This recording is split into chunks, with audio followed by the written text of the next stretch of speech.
아멘. 오늘 주신 말씀 마태복음 6장 12절 한 절입니다.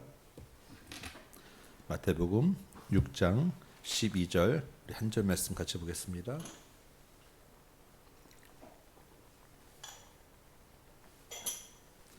우리 같이 한번 한 목소리 같이 읽어볼까요? 12절입니다. 시작. 우리가 우리에게 죄 지은 자를 사하여 준 것 같이 우리 죄를 사하여 주시옵고. 아멘. 네. 오늘의 주제는 용서입니다. 용서. 예, 우리 용서는 기독교의 정말 핵심 주제 중 하나죠. 예. 그런데 사실 실제로 그 성경이 말하는 용서라는 개념은 그렇게 간단하거나 쉽지 않습니다. 더군다나 그 용서를 우리 삶에서 적용하고 살아내는 건 정말로 더 어려운 일이에요. 먼저 오늘 본문 읽은 12절 말씀 보면 우리가 우리에게 죄 지은 자를 사하여 준 것 같이 우리 죄를 사하여 주시옵고라고 합니다. 이 구절을 우리 주님이 조금 더 풀어서 14절과 15절에서 좀 더 설명을 해주셨어요. 뭐라고 되어 있냐면 너희가 사람의 잘못을 용서하면 하늘아버지도 너희 잘못을 용서하시고 너희가 용서하지 않으면 아버지도 너희를 용서하지 아니하시리라 라고 말씀하신 거예요. 그래서 이 구절들만 보면 우리가 조금 오해하기 쉽습니다. 어떻게 오해하게 됩니까? 사람에 대한 우리의 용서가 우리 죄사함의 조건처럼 우리가 용서해야 우리도 용서받는 것처럼 우리의 용서가 마치 우리 죄사함의 근거가 되는 것처럼 우리가 오해하기 쉽다라는 것입니다. 근데 우리가 먼저 분명히 해야 될 것은 뭐예요? 하나님과 우리 사이에는 이런 거래적인 관계가 존재할 수 없다라는 거예요. 우리가 용서의 실적을 쌓아야 용서받는 것은 아니다라는 것입니다. 그렇죠, 여러분. 우리가 분명히 믿는 복음은 조건 없이 값없이 주신 은혜로 우리가 죄사함 받는 것이지 우리가 어떤 행위로 우리가 뭘 해야 더더군다나 우리가 용서해야 용서받는 것은 아니라는 거예요. 그렇게 된다면 우리가 용서받을 사람은 아무도 없을 것입니다. 그래서 이 말씀을 왜 이렇게 하셨냐라고 할 때 물론 그 원어에 대한 번역의 이제 오류도 있지만 주님이 강조하고 싶은 것이 있기 때문이다라는 거예요. 뭘 강조하겠습니까? 우리는 하나님의 용서를 경험한 사람이다라는 것을 주님 강조하신 거예요. 그러니까 우리가 용서받은 사람으로서 어떻게 살아야 되느냐? 용서받은 은혜를 다른 사람과의 관계로 흘려보내는 것이 마땅한 태도다라는 이야기를 강조하려고 주님이 이렇게 말씀하셨다라는 것입니다. 그러니까 다시 말하면 다른 사람을 용서하지 못하는 사람은 하나님의 용서를 경험하지 못한 자다라는 이야기입니다. 일반적으로 세상 그 사전적으로 용서라고 하는 말은 잘못이나 허물을 꾸짖거나 벌하지 않고 받아들이는 것, 책임을 묻지 않고 너그럽게 넘겨주는 것, 이걸 용서라고 합니다. 그런데 성경에서 말하는 용서는 그렇게 단순하게 없었던 일로 하자, 우리 좀 봐주자라고 하는 그런 의미가 아니에요. 그냥 좀 참아주자라고 하는 의미하고 다른 것입니다. 그래서 오늘 본문 12절에 우리가 읽었지만 이것을 헬라어로 원어로 좀 생각해 보면 이 우리의 그 죄라고 하는 예수님이 죄라고 하는 단어를 뭐로 쓰셨냐면 빛, 태양빛이 아니라 우리가 갚아야 될 채무라고 하는 빚으로 예수님이 말씀하셨어요. 죄가 곧 채무라는 거예요. 빚이라는 거예요. 근데 사다라는 하는 말은 무슨 말이냐면 놓아주다, 풀어주다, 탕감하다라고 하는 단어를 쓰신 거예요. 그러니까 죄를 사다라는 것은 갚아야 될 빚, 갚아야 될 채무를 탕감받는 것, 갚아야 될 것에서 노임받는 것, 이게 용서다라는 의미입니다. 우리가 하나님의 은혜로 용서받았다라는 것은 우리가 갚아야 될 책임과 빚을 다 탕감받았다라고 하는 의미입니다. 그래서 우리는 늘 은혜를 값없이 받았다라고 이야기하는데 사실은 값없이 받은 게 아니에요. 공짜가 아닙니다. 여러분, 우리 은혜 받은 은혜가 그렇게 값싼 은혜가 아니라는 거예요. 공짜가 어디 있습니까, 세상에? 더군다나 우리 생명과 관련된 일인데 공짜는 없는 거예요. 하나님이 자기의 아들이라고 하는 생명을 값으로 지불했기 때문에 우리가 죄 사함을 받은 거지. 그래서 그 용서를 우리는 은혜로 받았다고 우리가 이야기하지만 사실은 어마어마한 값을 치르고 받은 거예요. 그러니까 더더군다나 그냥 공짜로 받고 아무 대가 없이 받았다고 해도 귀한 것인데 엄청난 값을 치렀다고 하면 그것이 얼마나 귀한 일입니까? 그런 은혜를 용서로 받았다라고 하면 그 은혜 받은 자로 사는 것이 마땅하다라는 이야기입니다. 그래서 이 말씀을 성경에서 정말로 이런 의미다라고 제대로 풀어서 설명해 준 예수님의 비유가 있어요. 그게 뭐냐면 마태복음 18장 21절에부터 나오는 비유입니다. 제가 설명을 해드리면 한 종이 있었어요. 근데 이 종이 임금에게 1만 달란트의 빚을 졌습니다. 여러분 1만 달란트가 우리 화폐 단위 지금 하면 얼마쯤 될까요? 10,000달란트 하면 사실은 이게 뭐 그때 화폐의 가치를 우리가 딱 정확하게 계산할 수 없는데 그냥 미루어서 그때 당시에 그런 그 여러 가지 그 하루치 품삯이 얼마냐부터 해서 이런 그 계산을 해보면 1만 달란트라고 하는 것은 한 국가의 예산 정도 수준 되는 거예요. 대략 그냥 한 10조 원 정도. 어마어마한 돈입니다. 그러니까 개인이 그런 돈을 빚을 질 수도 없고 개인이 그런 돈을 갚을 수도 없어요. 그래서 임금이 종에게 너의 부인과 자식과 네 소유 모든 것을 다 팔아서 갚아라라고 하는데 이 종이 네 갚겠습니다 말은 하지만 모든 것을 다 팔아도 그 값이 안 나와요. 10조 원이라는 게 우리 다 팔아서 어디서 나오겠습니까? 10조 원이 뭐예요? 그죠? 네. 그래서 주인이 그런 종을 보고 불쌍히 여겨서 그 1만 달란트의 빚을 다 탕감하고 보내줬다라는 것입니다. 그러면 여러분 그 탕감한 것은 공짜입니까? 공짜가 아니에요. 그 1만 달란트 10조 원이라고 하는 그 엄청난 손해를 누가 책임진 거예요? 주인이. 임금이 그 10조 원에 해당되는 엄청난 그 손해를 감수하고 감당하고 풀어줬다라는 거예요. 그런데 그 종이 나가자마자 누굴 만나겠습니까?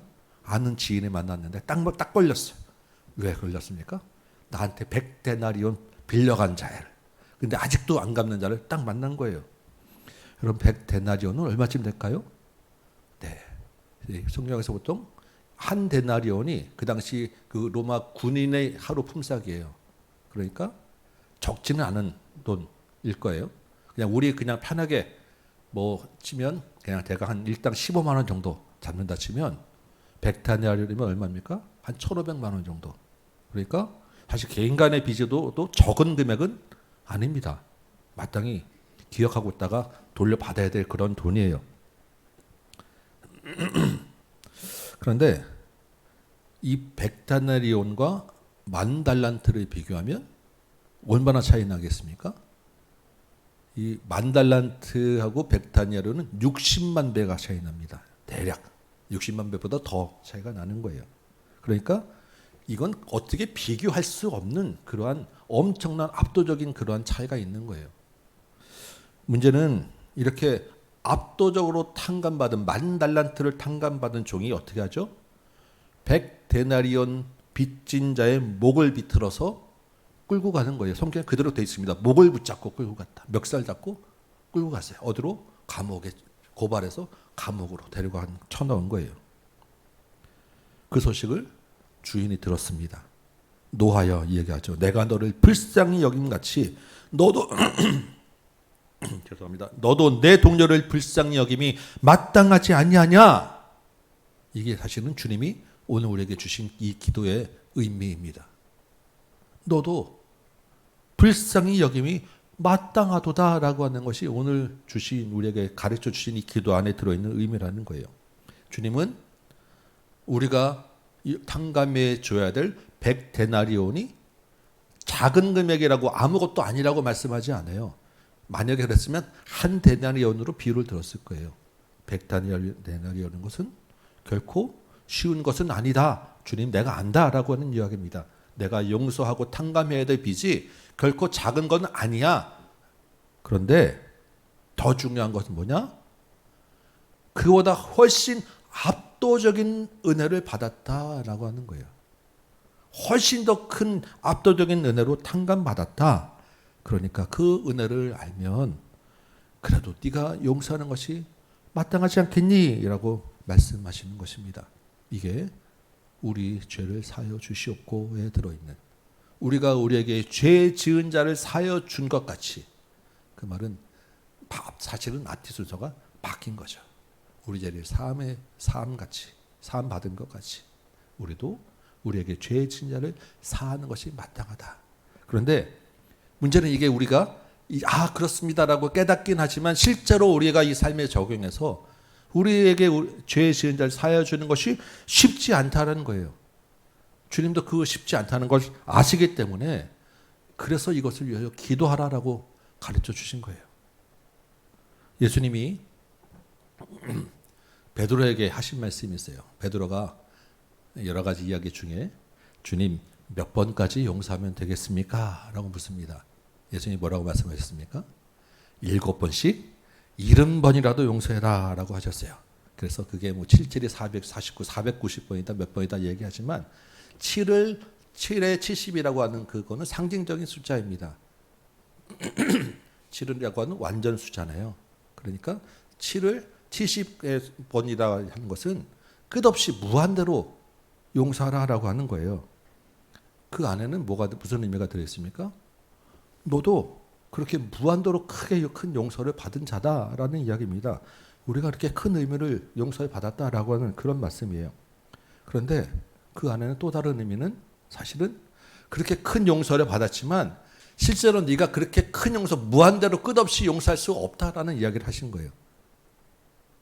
예수님의 말씀은 7번씩 70번씩 용서해라라고 하는 것은 너희가 아무리 용서한다고 하지만 너는 그렇게 용서할 수 없는 자야라는 것을 알아라는 것입니다. 그래서 용서라는 게 네가 하고 싶다고 내가 몇 번 하겠습니다라고 되는 게 아니다라는 것을 말씀하신 거예요. 너의 힘으로 우리 힘으로 용서가 되는 게 아니다라는 것을 예수님이 말씀하신 것입니다. 그럼 어떻게 해야 돼요? 그래서 기도하라는 것입니다. 우리 힘으로 할 수 없게 주님을 의지하라는 거예요. 그렇게 무한대로 끝없는 사랑 용서를 실제로 하신 예수님을 힘입지 않고는 그런 용서를 할 수 없다라고 말씀하신 게 7번씩 70번씩에 들어있는 의미입니다. 그래서 오늘 주님이 이 기도를 하라고 말씀하시면서 우리에게 가르치신 것은 네가 받은 압도적인 은혜를 늘 기억해야 된다. 그래서 그 받은 은혜를 가지고 기도하면서 다른 사람의 용서할 수 있는 힘을 얻어야 된다. 우리에게 주신 메시지예요. 용서라고 하는 것은 빚이라고 하였습니다. 그래서 내가 다른 사람을 용서한다는 것은 내가 붙잡고 있던 이 채무 증서를 내려놓는 거예요.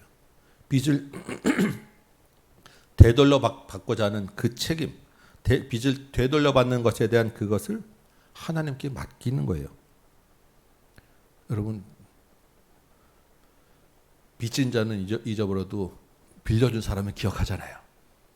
그러면 내가 그 채무 증서를 내놓지 않으면 나는 그 사람을 볼 때마다 늘 불편해요. 오히려 빚진 자는 발벗고자도 물론 그렇진 않겠지만 나는 자유롭지 못하고 나는 평안하지 못해요. 주님은 사실은 이 말씀이 용서해라고 하는 말씀이 누굴 위한 말씀이겠습니까? 나를 위한 말씀이에요.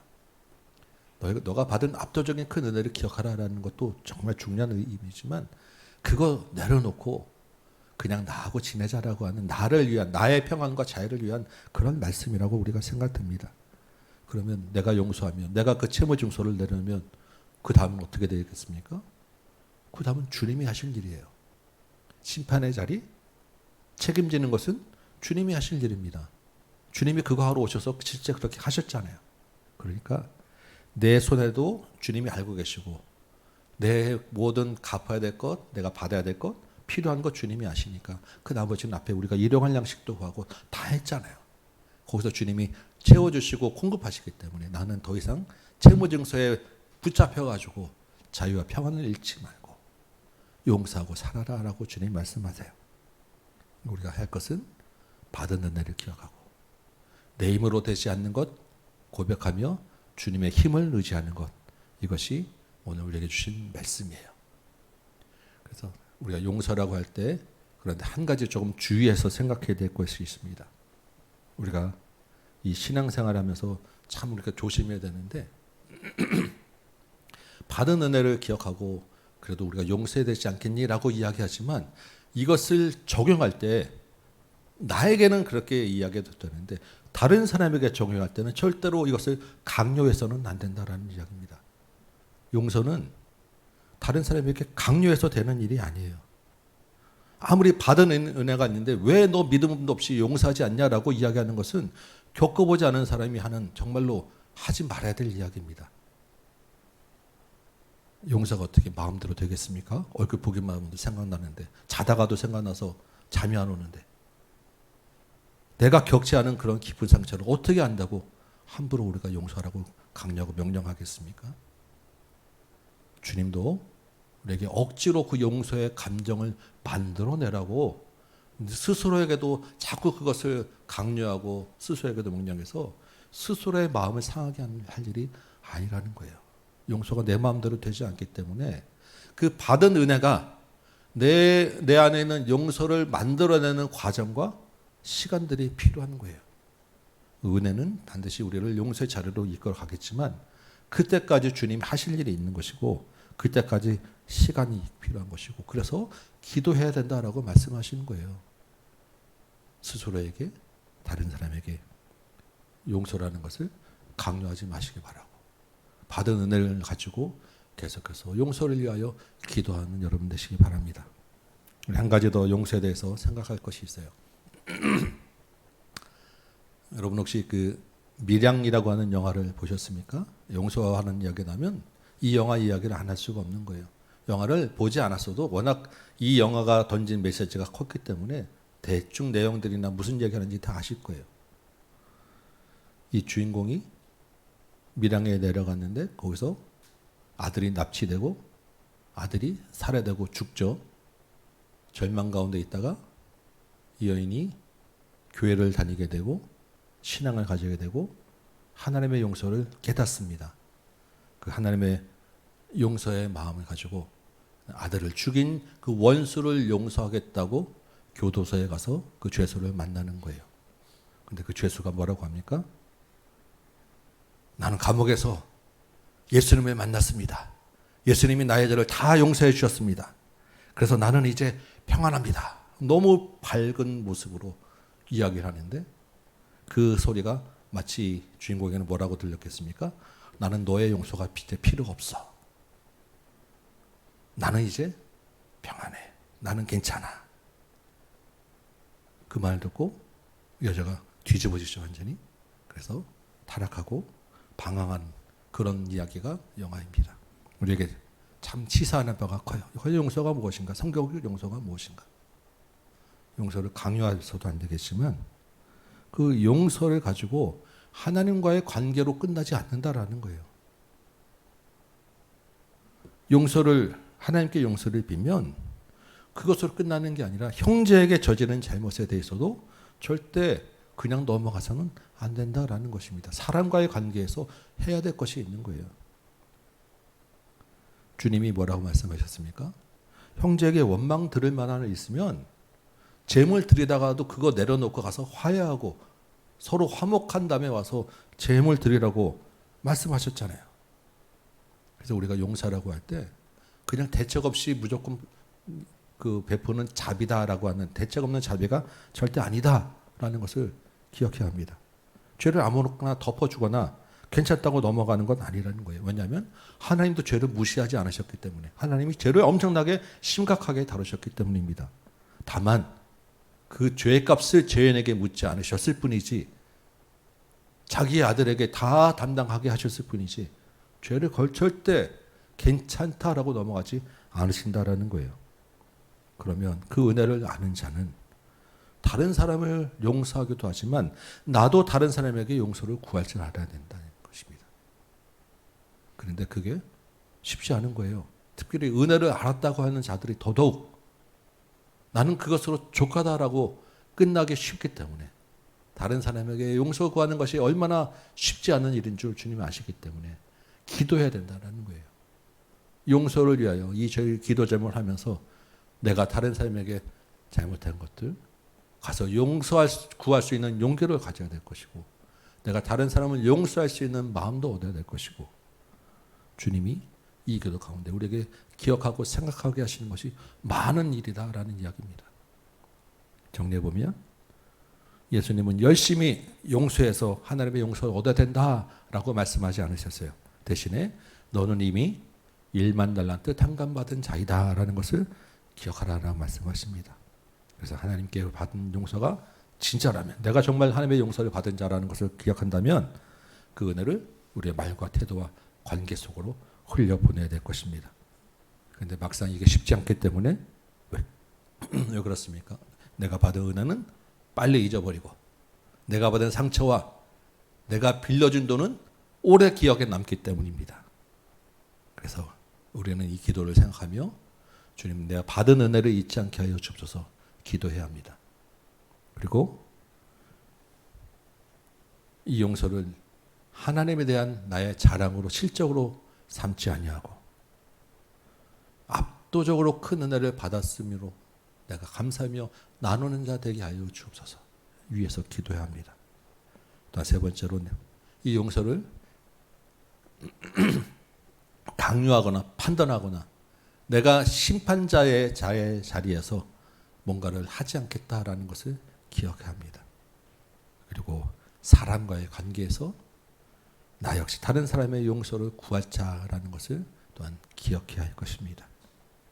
오늘 기도 가운데 주님의 은혜를 기억하며 용서할 일과 용서 구할 일에 대하여 주님의 도우심을 구하는 여러분 되시기 바랍니다. 주님의 참된 용서가 저와 여러분 가운데 충만하시길 주님의 이름으로 축원합니다. 아멘. 우리 찬송 한 장하고 기도합시다.